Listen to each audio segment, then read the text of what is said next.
Welcome to Legion Builds, where I guide you on how to bring fictional characters into Dungeons & Dragons. This video and all my content is made possible by my Patreon supporters, and it's dedicated to every one of you who subscribes to my channel. I'm serious, I wouldn't do any of this without you guys. Thank you. Over on Patreon right now, you can help decide next week's character, and it's another round of Mortal Kombat. It's the Blood Witch Scarlet versus the Speedster Cabal. Today we're building a character that several people have asked for, oddly, the horror video game icon Pyramid Head. Pyramid Head is the physical manifestation of guilt caused by James Sunderland, a man who murdered his own wife after watching her suffer from a horrible disease. With the power that surrounded the town of Silent Hill, James's desire to be punished took on the physical form of Pyramid Head. There's a reason for his appearance, but we're not going to get into that. Years later, a dark being dragged Pyramid Head into its realm to play a horrible game as the Executioner. With his purpose restored, Pyramid Head now stalks the Fog to punish those he finds. Inside the game of Dead by Daylight, Pyramid Head is a brutal area control killer, trapping survivors in cages of torment. When those poor souls get too close to him, he uses his massive blade to strike them down. For today's build, we'll be using the Player's Handbook and Xanathar's Guide to Everything. We're using standard point array to make things simple, and we're not multi-classing. We're going to start things off with strength at 15. In one-on-one combat, you can unleash devastating attacks. You also wield a massive blade, so we need you to be strong. Charisma flies in at 14. You have no personality, but your force of will is beyond mortal understanding. Mostly because you're not mortal, you're a manifestation of violence. Con comes in at a 13. Being a manifestation comes with benefits. Intelligence will be low with a 12. You're not a genius, but you have great understanding of violence and pain. Dex is really going to be low with a 10, and we're dumping wisdom. You are very slow, and you actually have no free will of your own. You simply move forward and destroy what you find. Pyramid Head was created to serve a purpose. Custom Lineage grants you a free feat and skill, or Dark Vision, with your stat improvement. Add +2 to Charisma. For your free feat, Slasher adds +1 to Strength and improves damage with slashing weapons, like your big knife. Yes, it's considered a big knife. A 6-foot-long knife. Once per turn, when you hit a creature with a weapon that deals slashing damage, you can reduce the speed of the creature by 10 feet until the start of your next turn. Also, when you score a critical hit with a slashing weapon, you grievously wound them, and now until the start of your next turn, the creature you hit has disadvantage on all attack rolls. We will not be taking your free skill, and will take Dark Vision instead. This lets you see in darkness out to 60 feet as if it's dim light. For background, take Stealth and Athletics. Okay, trust me with where I'm going with this one.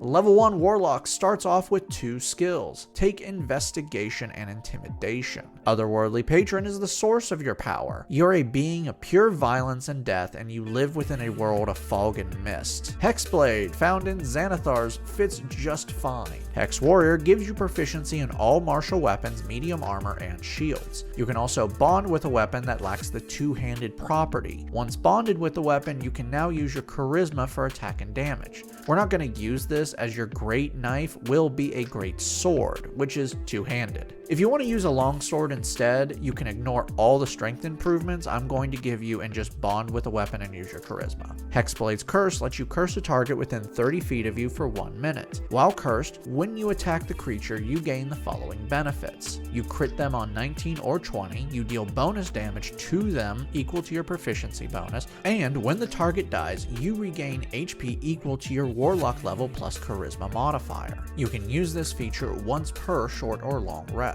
Pact Magic makes you a kind of spellcaster. You have extremely limited spell slots, but they are charged to their highest level you have access to.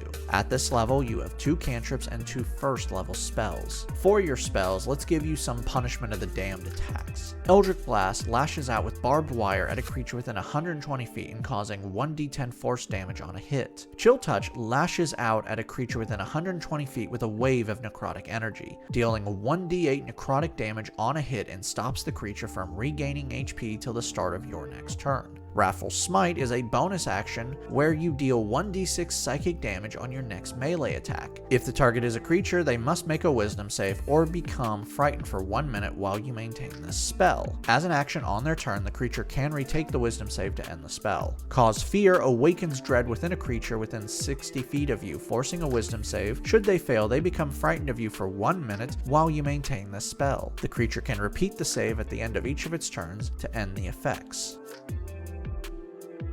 Level 2 Warlocks unlock Eldritch Invocations. These are special features that augment spells you have or grant you new abilities. For your invocations, Armor of Shadows lets you cast Mage Armor without a spell slot or component. This gives you an AC of 13 plus Dex when not wearing armor, which is good since you wear pants and a big helmet. Agonizing Blast adds your Charisma modifier to your Eldritch Blast damage. For your new spell, Shield adds +5 to your AC as a reaction and stops Magic Missile from hitting you. Level 3 Warlocks gain their Pact Boon, and it's time for your Great Knife. Pact of the Blade allows you to create any weapon you wish with an action. You can now summon this weapon with an action and can bond with any magical weapon you wish, though you can only have one Pact weapon at a time. Your spell slots are also upgraded to 2nd level. Now any spell you cast will be at 2nd level, so make sure to check your spells as some of them will become more powerful, like Cause Fear that can now target 2 creatures. For your new spell, Hold Person wraps a humanoid in barbed wire and twisted metal and forces a wisdom save. Should they fail, the wire paralyzes them for 1 minute while you maintain the spell. A humanoid can repeat the save at the end of each of its turns. Level 4 Warlocks earn our first ability score improvement. Let's amp up your Scary first and place this into Charisma for better spell attack and DC. For your new spells, Booming Blade makes your Great Knife attacks hurt even more. When you cast this spell and hit a creature with your melee weapon, the force of the hit causes 1d8 thunder damage should they willingly move 5 feet before the start of your next turn. Cloud of Daggers fills the air within 60 feet with jagged blades. These blades fill a 5-foot cube for 1 minute while you maintain this spell. Any creature that enters the area takes 4d4 slashing damage. Level 5 Warlocks receive a new invocation. For this invocation, Thirsting Blade lets you attack twice with a single attack action when using your packed weapon. Your spell slots are upgraded to 3rd level. For your new spell, Fear is a much better Cause Fear. Now you can unleash a 30-foot cone and force a wisdom save on everyone within. Should they fail, they become frightened of you, drop what they are holding, and now can only use the dash action to escape you. And they can't retake the save until they break line of sight from you. I think it goes without saying, don't break line of sight. Your character level 5 now, and your cantrips get fun. Chill Touch now does 2d8 necrotic damage. You can now fire 2 Eldritch Blasts with a single action, and Booming Blade now does 1d8 thunder damage on the hit and 2d8 thunder damage should they move. Level 6 Hexblade Warlocks gain Accused Spectre. Guess what? You now have friends! When a humanoid dies by your hand, you can bind their soul to you until your next long rest. Once bound to you, this soul uses a Spectre stat block found on page 279 of the Monster Manual. This Spectre obeys your commands and now adds your Charisma to their attack rolls. You can only bind a soul to your service once per long rest. For your new spell, Spirit Shroud unleashes dark energy from you. For 1 minute while you maintain the spell, you deal an extra 1d8 necrotic damage with all of your attacks. Any creature you hit can't regain hit points until the start of your next turn. Additionally, any creature of your choice that starts its turn within 10 feet of you that you can see has its speed reduced by 10 until the start of your next turn. Level 7 Warlocks receive another invocation. Improved Pact Weapon adds +1 to your Pact Weapon attacks and damage, and makes it your spellcasting focus. Your spell slots are also upgraded to 4th level. For your new spell, Staggering Smite is a bonus action that adds 4d6 psychic damage on your next melee attack. You can also force the target to make a wisdom save, and should they fail, it has disadvantage on attack rolls and skill checks and can't make reactions till the end of your next turn. Level 8 Warlocks earn another ability score improvement. Let's cap off Charisma. For your new spell, Take What You Want, we're good at this level. Level 9 Warlocks gain another invocation. Devil's Sight lets you see in darkness and magical darkness as if it's normal. This is not dark vision. This is you see in darkness like it's daylight. Your spell slots are now upgraded to 5th level, which is as far as we can go. Make sure to check your spells to see which receive upgrades for casting at this level. For your new spell, Hold Monster is an upgrade of Hold Person, but now you can trap any creature in the barbed wire, not just humanoids. Level 10 Hexblade Warlocks now have Armor of Hexes. Now when a creature who bears your Hexblade's curse hits you with an attack, you can use your reaction to roll a d6. Should the roll be 4 or higher, the attack is missed regardless of what they rolled. Level 11 Warlocks gain their first Mystic Arcanum. These are free spells of higher levels that you can cast once per long rest without a spell slot. Your first one is at 6th level. For this Arcanum, Mental Prison binds a creature within a cage of torment for 1 minute while you maintain the spell. Choosing a creature within 60 feet, you force an intelligence save. Should they fail, they take 5d10 psychic damage and instantly believe they are surrounded by hooks and barbed wire. They can't see or hear anything beyond that, and they are restrained. If they move out of the cage, they take 10d10 psychic damage. For your new spell, Negative Energy Flood unleashes your wrath at a creature within 60 feet, forcing a con save. Should they fail, they take 5d12 necrotic damage. If they die because of this, they become a zombie. Your character level 11 now. Chill Touch does 3d8 necrotic damage, Eldritch Blast fires 3 blasts with a single action, and Booming Blade now does 2d8 thunder damage on the hit and 3d8 thunder damage should they move. Level 12 Warlocks earn another ability score improvement to place this into Strength. You also earn a new invocation. Life Drinker adds necrotic damage to your packed weapon equal to your charisma modifier.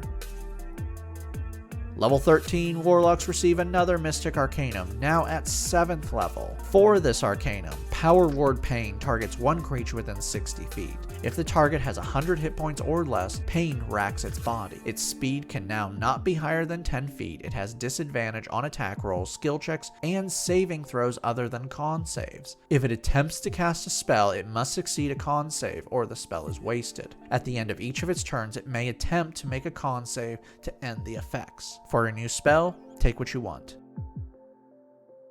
Level 14 Hexblade Warlocks are now Master of Hexes. Now, when the bearer of your Hexblade's curse is slain, you can transfer the curse to another creature within 30 feet. By doing this, you will not benefit from regaining hit points from the original curse target.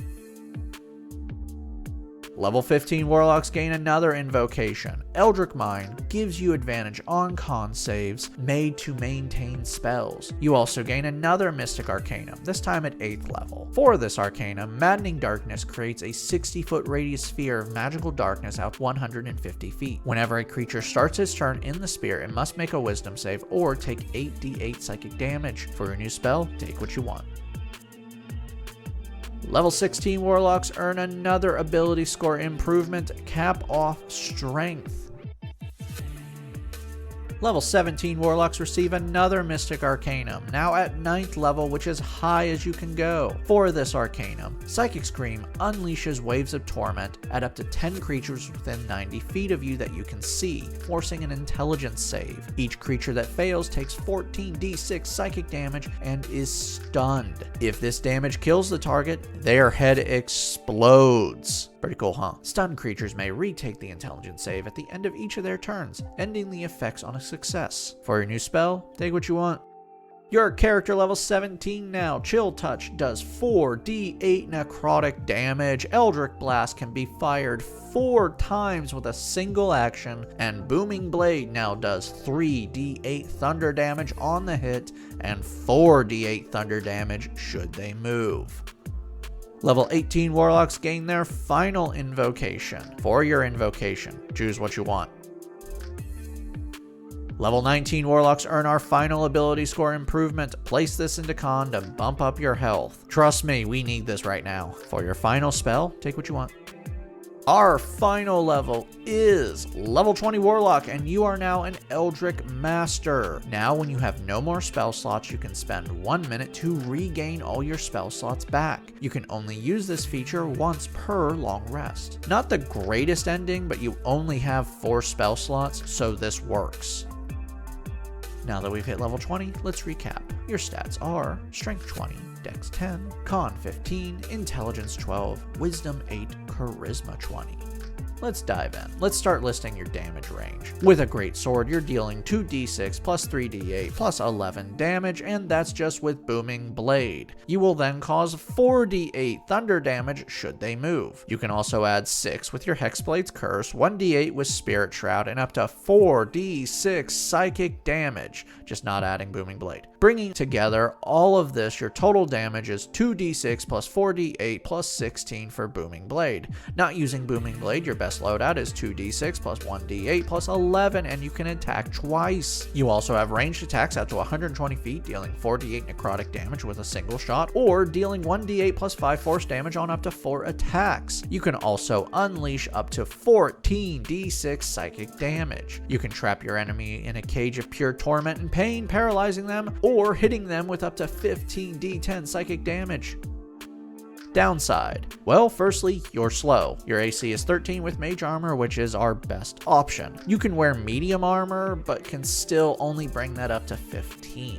And this is actually bad because your health is under 150, taking the average. Told you we needed that con up. Oh, by the way, you also have limited resources with 4 spell slots and several one-shot abilities, along with a lot of concentration spells. And finally, and frankly, this is okay because you always just drag your blade anyway, you can't cast a lot of spells while wielding your great knife as you're two-handing a weapon.